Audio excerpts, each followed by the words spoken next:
Hello and welcome back to Cut It with Hammer. I've been putting together a video regarding the Harvey G700 and I thought I was going to have it done by now, but there's been a few issues that I want to include in the video with the G700. It's all good. I wanted to do this video because all the other videos I've seen online for the G700 have been nothing but glowing and it's all perfect and everything, and then I find that's not quite true. Of course, that's natural. But it's still a good unit. I would still buy it again.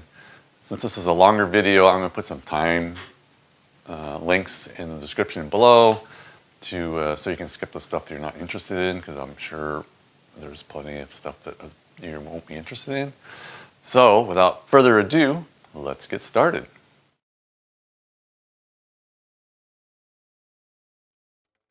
So my G700 came in an interesting box. It wasn't really a crate. It was made of this thick cardboard, constructed cardboard. It's interesting stuff.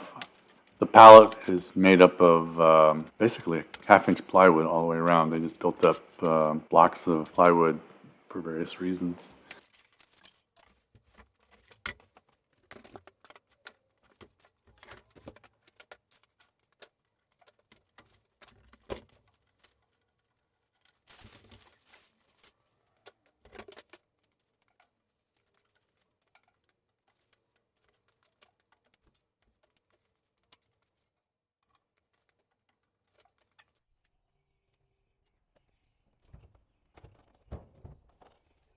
So I took all the parts out, the hose, the spare bags, adapter for adapting a 4 and 2-inch hose, a very nice hex wrench set.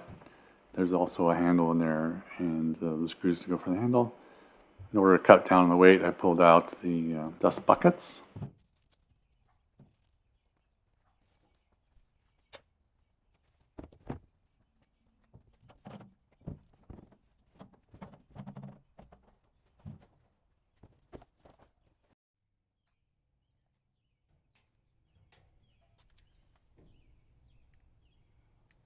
So to get it off the pallet, you have to undo these 4 bolts on the inside of the machine.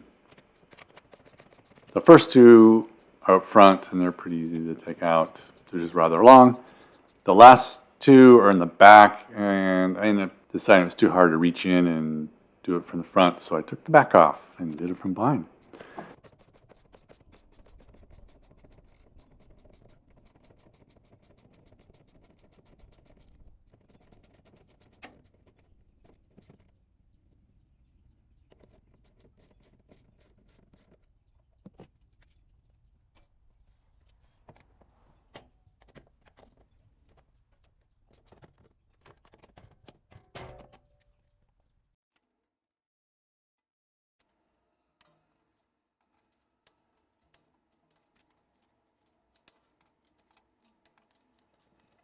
You see, I found an extra bolt. I actually found all these parts on the pallet, and I sent a note to Harvey customer support and asked about that, and they said those parts would come in from inside of the pleated filters, and I decided that since those are all sealed in, that they didn't come out of my unit. I don't know where the extra parts came from, but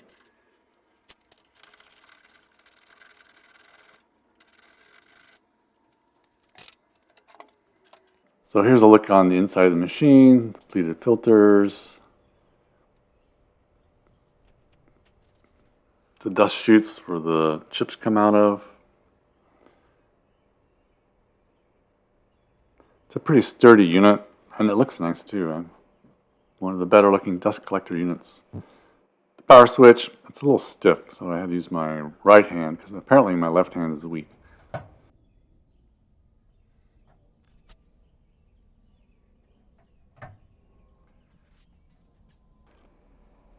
And then this is the side with the power cord, and there's also a handle that goes up here. So here is the vacuum meter, light, and a little control panel for adjusting the speed, and that's where also error codes show up, and a 6-inch dust port. Sight glasses, that's pretty cool to see the dust come in your unit.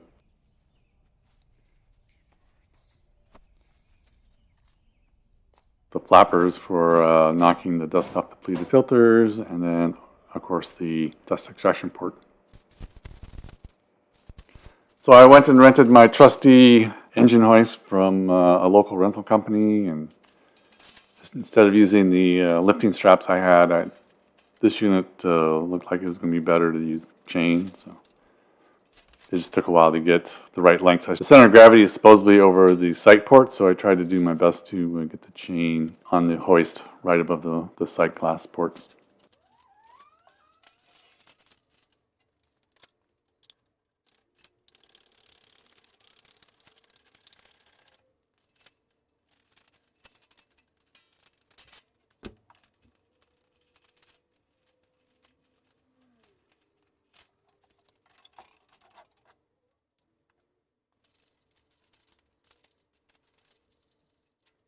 I wasn't happy with how the chain was on the hook, so I went and got a D-ring.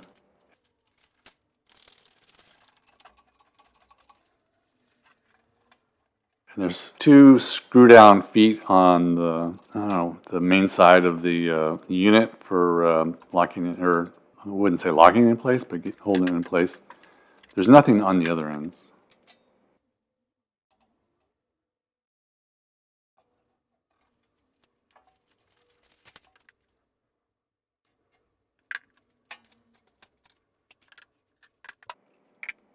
So here I am putting it on the handle.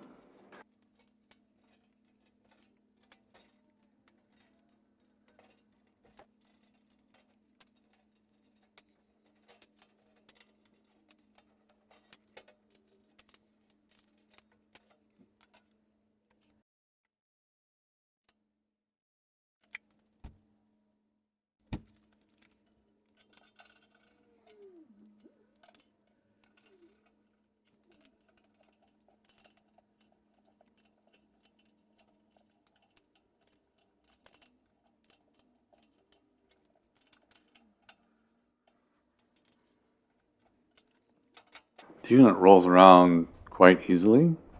It's meant to be portable, I guess, to go from machine to machine, but it would be really hard to move around my shop because I don't have the space to be pushing it around from machine to machine. So I went with the 6-inch metal ducting instead.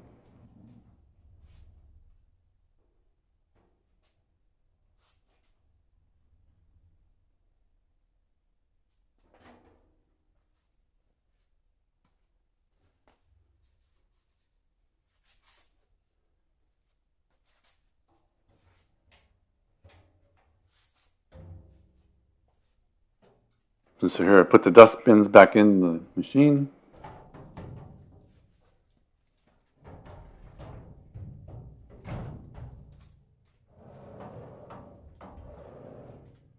Oops, one more bag.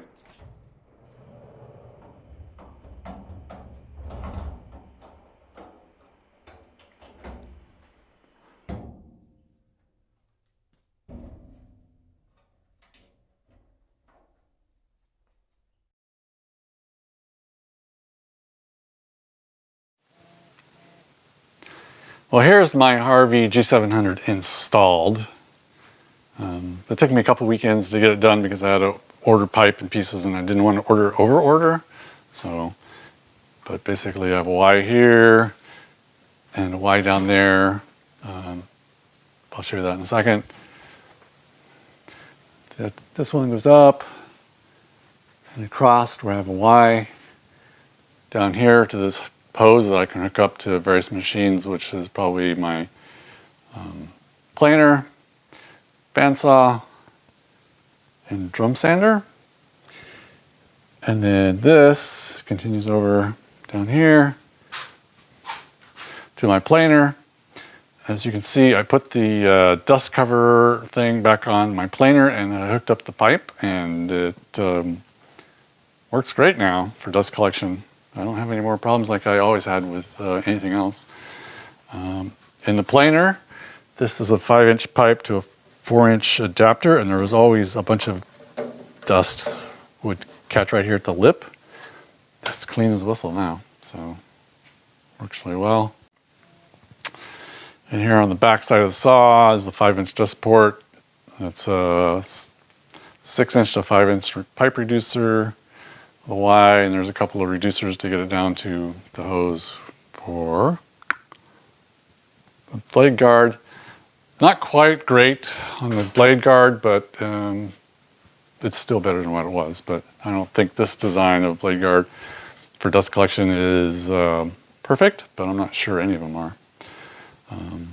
But overall, having the 6-inch metal pipe made a huge difference, I think, in addition to the Harvey. Hose that came with the Harvey, I use that to clean out the dust ports down here.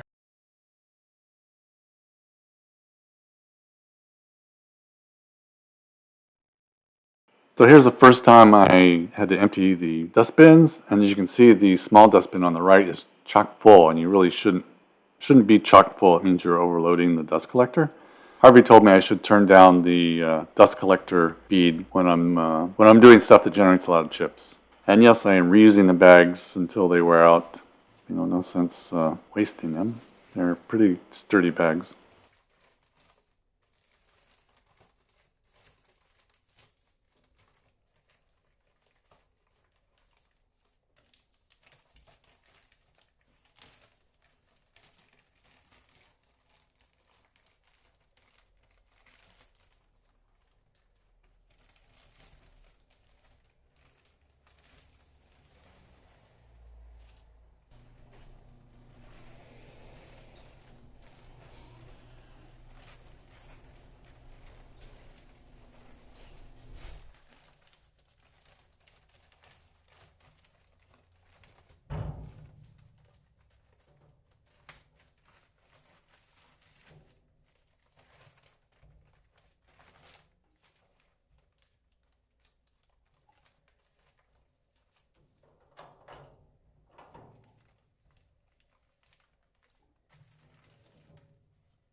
So after I filled it up the first time, as you can see, the smaller bag was completely full, and this side was, you couldn't turn this knob. This was so packed with chips from the planer and the joiner that it just wouldn't work.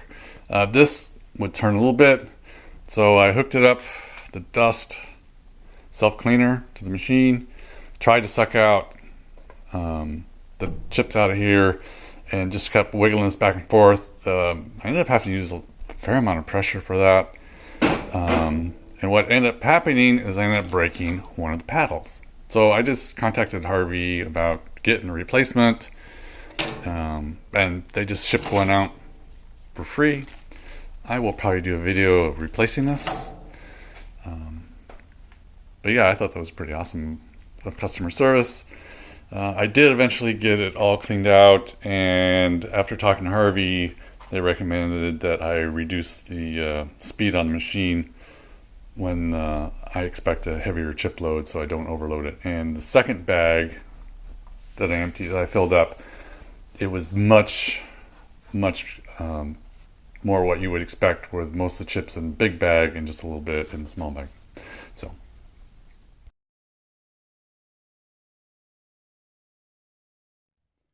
okay, here we're going to do a sound check on the Harvey G700. Everybody says how quiet it is. I'm going to have to disagree a little bit. I don't think it's necessarily particularly quiet. It's still going to get quite loud. The thing is, the pitch is a little lower level, so I think that helps to make it sound more quiet. But what I'm going to do is, the camera is about 8 feet from the Harvey unit. It's where I typically work from my table saw. And then I'm going to turn it on, come up to speed, which is going to take about 12 seconds to get up to 4,000. And then after that, then I'm going to ramp it up to 7,500. And then you can judge how much difference it is in the noise. At 4,000, it's pretty quiet. But the higher ones, I would definitely wear ear protection. So let's give it a try here. So to turn the unit on,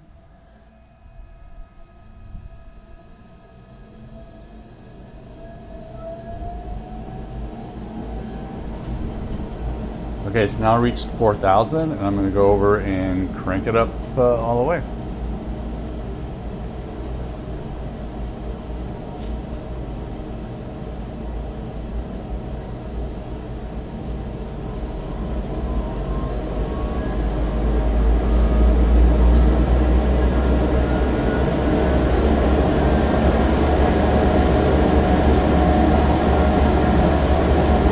So I think you can hear it's a fair bit louder, and this is the maximum speed. So not as quiet as you were led to believe.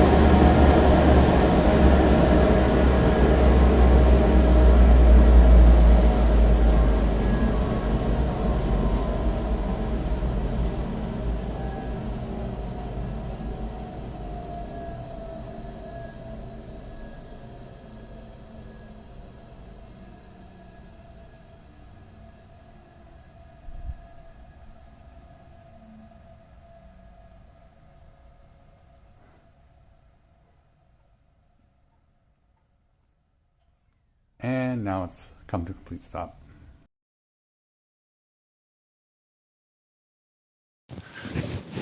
Okay, this is the part of the Harvey G700 I really don't like. I think as well designed as this machine is, I think this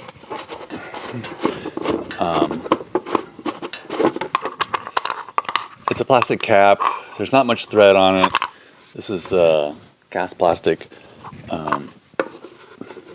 It takes a little bit of effort to get this on right so it seals so you don't get dust, very fine dust blowing out on your floor.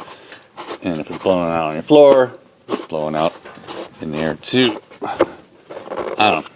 I've gotten used to putting the lid back on, but I still think it could be better. Definitely better. Another minor nit is the power switch is back here, and sometimes when you have to reset the machine, you have to turn the power off. And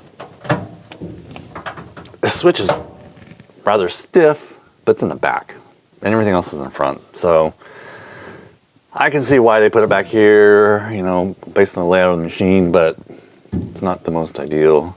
And you know, some people talk about putting it under a workbench or something like that. I don't. Then you'd have to pull it out to reset it, because if you were, I had a problem when I was planing and the dustbin filled up. It started beeping, but because the planer was still planing on board, it filled it up, and then it went into an error state with an error code, and I had to turn the machine off, and it was kind of a pain. So could be in front. And for my final nit, this is the speed adjustment knob. You can only adjust the speed when the machine's actually running. You can't adjust it when it's off in a state like this, which I don't know why. I would much prefer to adjust the speed before I turn the machine on. And I will be adjusting the speed. I will probably go with a 6500 when I'm doing my table saw, and 5500 when I'm doing the planer and joiner. And if I'm doing really wide boards in the planer, I might even go a little bit lower so I don't overload the dust collection. But so, a minor nit, but hey, you gotta have them. So that's the Harvey G700, and while it's not a perfect unit, I think it's really awesome, and I'm glad I have it in my shop. It's a big improvement. I found that all my machines are now pretty much dust-free, but due to the fact I did have to dial back the speed a little bit, there is a little, I don't know what you call it, kick out, but some dust comes out of the planer a little bit, but you know, it's not like it was with the other ones, so I'm pretty happy with it overall. And the Harvey customer service, I would give them an A+. They've been very responsive and very accommodating, and I really have no complaints about the customer service. And you already know what I think about the unit itself. So if you like the video, give it a thumbs up, subscribe if you haven't already, which I'm surprised you haven't, and we will see you in the next video.